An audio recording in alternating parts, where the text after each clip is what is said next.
Hello everybody and welcome back to another video brought to you by my moody LED light, my lovely vines, and my new addition, the floating bookshelves.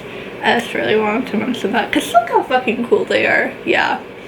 Anyways, James Gunn's terrifying but magnificent and emotional yet fucking amazing DCEU series, Peacemaker, has come to its end, but for the first season because it has been renewed. But if you couldn't tell by the title, I am going to be giving a very hopefully quick review of Peacemaker Season 1, and I'm just gonna start off by saying, James Gunn, you might have saved the DCEU just yet, because I love Zack Snyder. I love his fucking DC movies.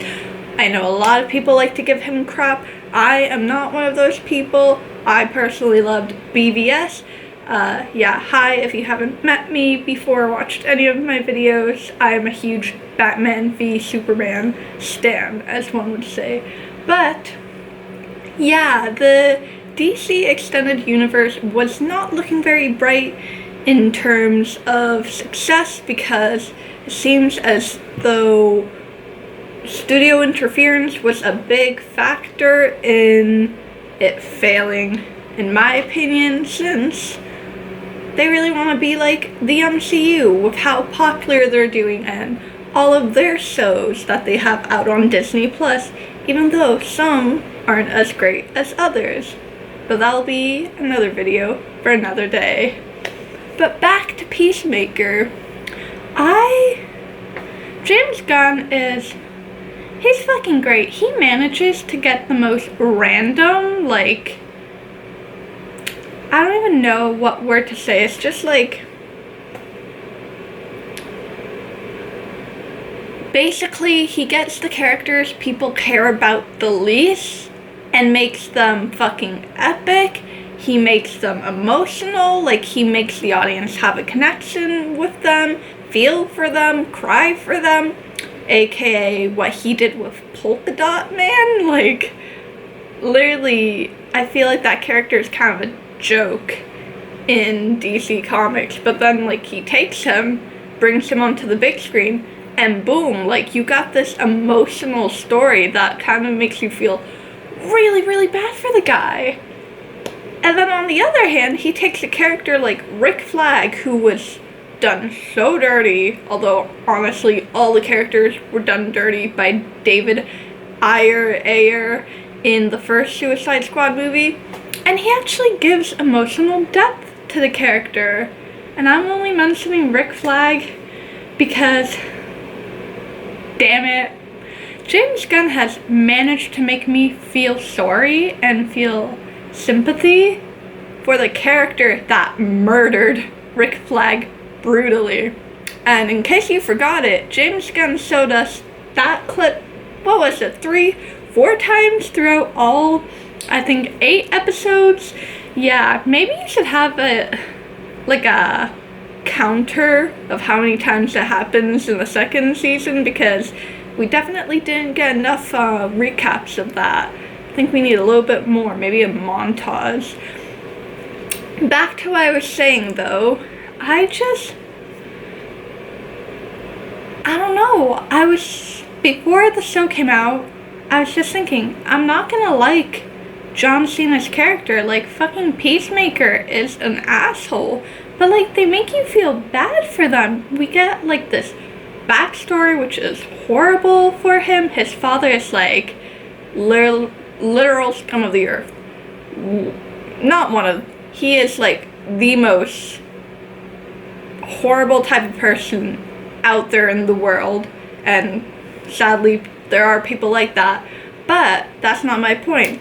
My point is that James Gunn is not just doing, I don't know, like this typical superhero plot. He manages to like have jokes in there, but not drowning in like humor, not being like, if we don't have a joke, then this comic book adaptation isn't going to succeed. And this is the critique I have a lot of the times with Marvel content.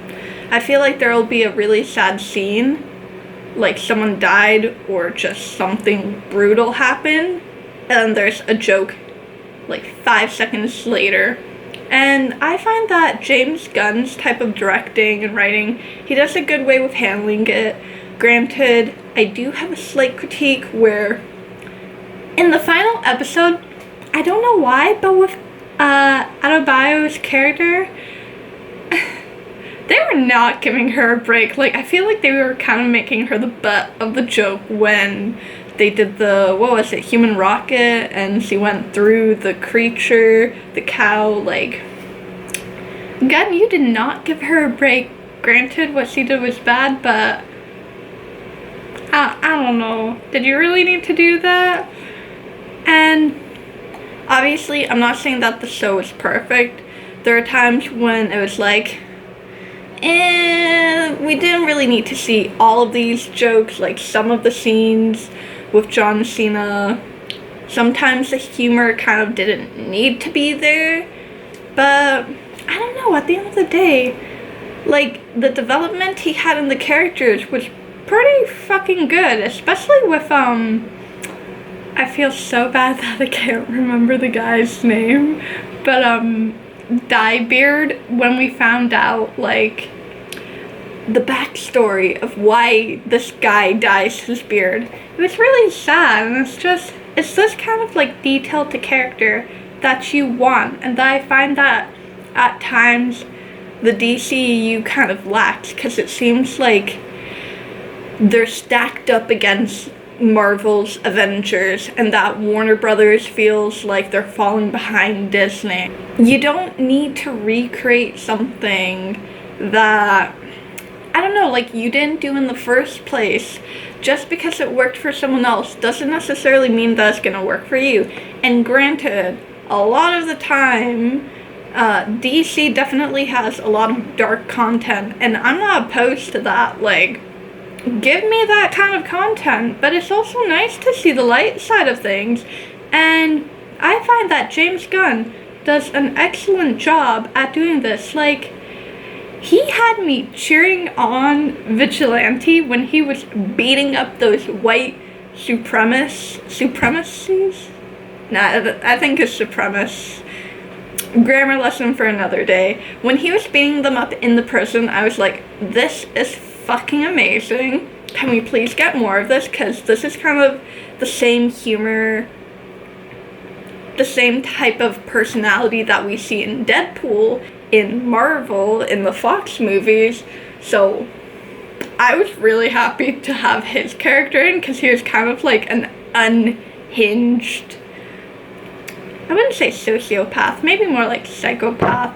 That might be the wrong terminology, but he was definitely unhinged, but he was fucking hilarious, and the actor did a great job. And the fact that they replaced the original Vigilante actor, I don't even know if it was halfway through the season or like a few episodes into filming, but apparently you can tell in some scenes where it's only focused on his character versus having him all together with the other characters in the scene.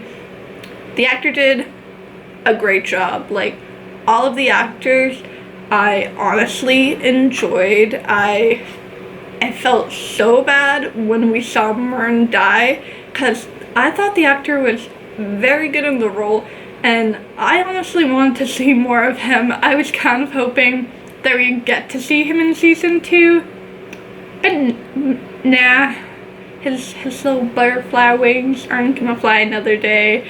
Rambling along, I just wanna try to wrap this up the best that I can. My reviews are always a bit over the place, but I think plot-wise, they did decently well in trying to, like, talk about the characters and a bit of their backstory. I think you can kind of tell that Adebayo was kind of, like, subbed in there last minute. again, this might be wrong because I read on the internet and the internet isn't always honest, but apparently I read that her character was actually added because Gunn just wrote this like show for fun during the pandemic, like when it was like quarantine was bad, and kind of similar to how Idris Elba's character in the Suicide Squad was supposedly meant to be for like Will Smith's Deadshot character if he was gonna come back. You can kind of like sense a bit of like, oh, you know, it does kind of feel like they kind of just added this character just for the fuck of it. Like, I liked her relationship with what was it, Chris? I think his name was, Peacemaker's actual name.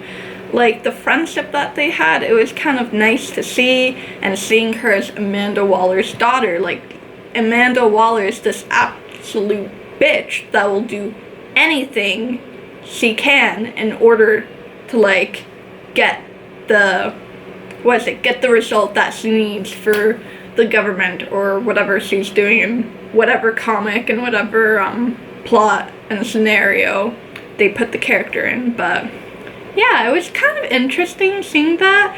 I do hope that in season 2 we get to explore that a bit more, especially since Adebayo's character revealed that, I don't know if it's Argus that's doing it, but either way, they revealed that they are getting criminals to be in Task Force X, aka the Suicide Squad, and being forced to do these missions in order to get their sentences reduced. So, I don't know, I'm excited to see what'll happen. I'm trying to think if there's any like honorable mentions. Judo Master is never gonna die. Like, that man honestly is unkillable. If he's secretly immortal, I would not be surprised. One that I can't believe I almost forgot, I actually cannot believe that they managed to fucking get Jason Momoa and Ezra Miller to have those cameos. Ezra Miller, I'm not as surprised because for anyone that watches the Flash CW show, as bad as it has become, I think a season or 2 ago, he had like a very, very brief cameo on it when he was interacting with Grant Gustin's Flash. So just seeing the like fucking Justice League show up minus Cyborg and Batman, I don't know why they didn't want to add them, but it was pretty funny. And the Aquaman like fucking fist line, okay, that'll be interesting to see. I kind of do wish that we got to see the other actual actors, but I know Gal Gadot was pregnant a while ago, so maybe that's why she wasn't there. I mean, she is having a third Wonder Woman film, so obviously they haven't fired her. Henry Cavill, on the other hand, I don't know if he's still a part of the DCU. I know that he wants to be Superman, but again, this is like a whole mess. I love DC, but as a fan, I'm just like, there's a new movie? Oh, okay, I'll watch it, but I'm not gonna get my hopes up as much anymore. But yeah, thank you so much for watching this video. If you liked it, give it a huge thumbs up. Subscribe to them below. Comment down if you enjoyed Peacemaker, and if you did, let me know. Did you have a favorite episode? Because episode 4 is probably my favorite. That the vigilante prison scene was just, it was a fucking surprise, and I loved it. And that's where I'm gonna leave it at, and I'll see you guys next time.